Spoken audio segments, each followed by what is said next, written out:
Hello, Darklings! So it's been a while since I've done one of these, and I said I wanted to do them sometimes, which is a director spotlight, and this time it's for David Cronenberg, one of the weirdest, grossest filmmakers there is, and for some reason I like him despite the fact that the type of movies he does shouldn't be of any interest to me, and yet they are. So he is commonly known as the Baron of Blood or the King of Venereal Horror, which is a terrible, unfortunate, but very accurate title. Born in Toronto in 1943, he's had a weird fascination with insects since childhood. His father was a journalist and his mother was a pianist. He studied science and literature while in college at the University of Toronto, which kind of makes sense considering what type of films he makes. So his first big film that he became known for was They Came From Within, which is also called Shivers, which is kind of a cult classic by now about a scientist who unleashes a combination of an STD and a parasite into an apartment building, which is really gross and turns everybody into sex-crazed zombies. But the way that he approaches his films is there's a major gross out factor, but it works for a larger metaphor. So you can kind of let him get away with it even if you're really disgusted. The next one that he is known for is Rabid, which I haven't seen yet, and I don't know if I can stomach it, and that's another very gross one that he's known for. In 1979, he did Fast Company, another thing I haven't seen, but it has to do with cars, and it's a little off of his usual track, and he doesn't make movies of that variety that often.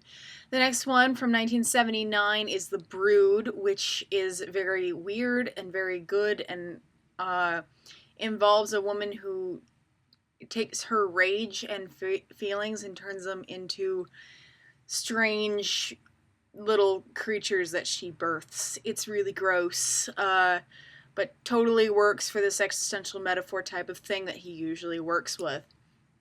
Others that he's known for are Scanners and Videodrome. Scanners is mostly infamous for a head exploding scene, and to be honest, that's the only really good part of the movie. The rest of it's kind of whatever. This concept of telepathic warring is definitely of interest. Videodrome, I think, is one of his better works, with Debbie Harry and what's his name? James Woods. And this has to do with an infectious videotape, and kind of the audience and television interaction. And this was definitely a trippy one, and it's a very interesting concept. In 1983, the same year as Videodrome, he did The Dead Zone, which is based off of a Stephen King book with Christopher Walken, and that's a very good adaptation of that story and very well handled. And then one of his most infamous ones is his remake of The Fly with Jeff Goldblum and Geena Davis from 1986. This is a visceral, gory mess, and totally worth the watch. I don't know if the sequel is worth it or not, because I didn't watch it, he didn't do it, I don't care.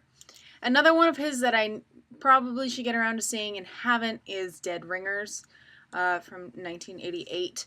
Then after that, kind of another departure, but also keeping with his usual style, is his adaptation of William Burroughs' Naked Lunch.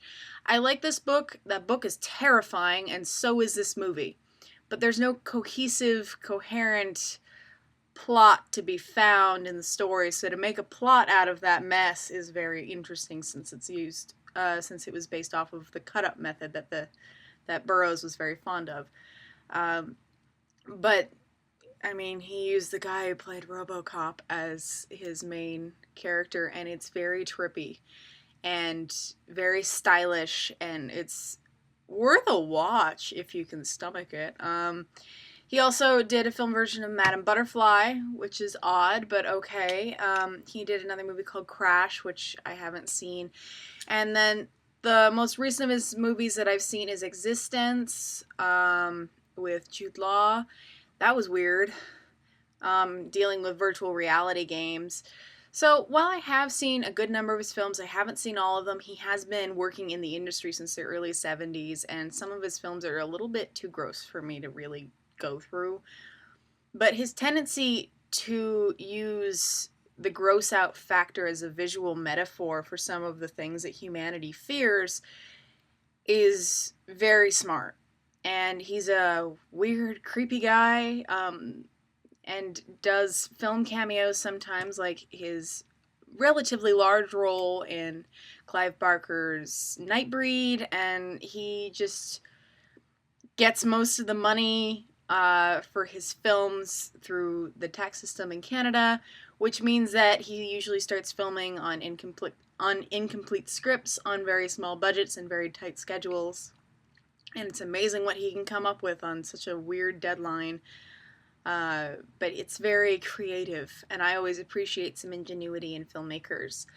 So he's a very important filmmaker. If you're not familiar with him and you think you can stomach some crazy, crazy things, I really do suggest watching at least a few of his movies. The top picks that I would have to say would be The Brood, Videodrome, The Dead Zone, The Fly, and Naked Lunch. Existence is on Netflix. I think The Dead Zone's on Netflix. It's really hard to say. I don't think any of the others are, which is unfortunate.